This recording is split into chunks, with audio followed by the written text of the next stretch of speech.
ராமராமா, செவ்வாய்க்கிழமை 7ஆம் தேதி பராபவ வருஷம் ஆனி மாதம் 23ஆம் தேதி சப்தமி திதி கார்த்தால் 9 மணி 29 நிமிஷம் வரை, பின்பு அஷ்டமி திதி உத்தரட்டாதி மதியம் 1 மணி 7 நிமிஷம் வரை, பின்பு ரேவதி நட்சத்திரம், சோபன யோக பவகரணம், ராகுகாலம் மதியம் 3 மணியிலிருந்து 4:30 மணி வரை, யமகண்டம் கார்த்தால 9லிருந்து 10:30 வரை.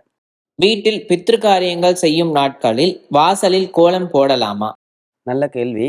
பித்ருக்காரியங்கள் அப்படின்னா ஸ்ராத்தம் அல்லது ஸ்ராத்தமாக பண்ண முடியல அப்படின்னா தர்ப்பணமாக பண்ணுறது, அமாவாசை போன்ற நாட்களில். அன்றைக்கெல்லாம் வாசலில் கோலம் போடலாமா அப்படின்னு கேட்குறா. வாசலில் கோலம் போடக்கூடாதுன்னு இல்லை, வாசலில் கோலம் போடலாம்.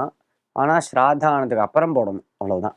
என்றைக்கு நாம் ஸ்ராத்தம் பண்ணுறோமோ, நம்ம அப்பா அம்மாவுக்கு ஸ்ராத்தம் என்றைக்கு சம்பவிக்கிறதோ, அமாவாஸ்யாதி தினங்களில் நாம் எப்போ தர்ப்பணம் பண்ணுறோமோ, சங்கிரமணம் அதாவது மாசப்பிறப்பு அமாவாசை போன்ற தினங்கள்லாம் தர்ப்பணம் பண்ணுறோம் இல்லையா, அதே மாதிரி வருஷா வருஷம் அப்பா அம்மாவுக்கு ஸ்ராத்தம் பண்ணுறோமே, அந்த நாட்கள்லாம் ஸ்ராத்தமான பிற்பாடு தான் வாசலில் கோலம் போடணும்.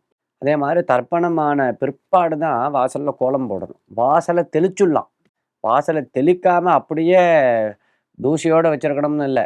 சூரிய உதிக்கிறதுக்கு முன்னாடி உஷக்காலத்தில் நித்தியப்படி எப்படி நாம் வாசல் தெளிப்போமோ அதே மாதிரி வாசலை தெளித்து அலம்பி விட்டுறணும், சாணி மொழுகி. ஆனால் கோலம் ரங்கவல்லின்னு சொல்லக்கூடியதான் கோலத்தை பித்திருக்காரியங்கள் நடக்கக்கூடிய, அதாவது பைத்திருக்கமான தினத்தில், ஸ்ராத்த தினத்தில், ஸ்ராத்தத்துக்கு முன்னாடி போடக்கூடாது, ஸ்ராத்தமானதுக்கு அப்புறம் தான் கோலம் போடணும்.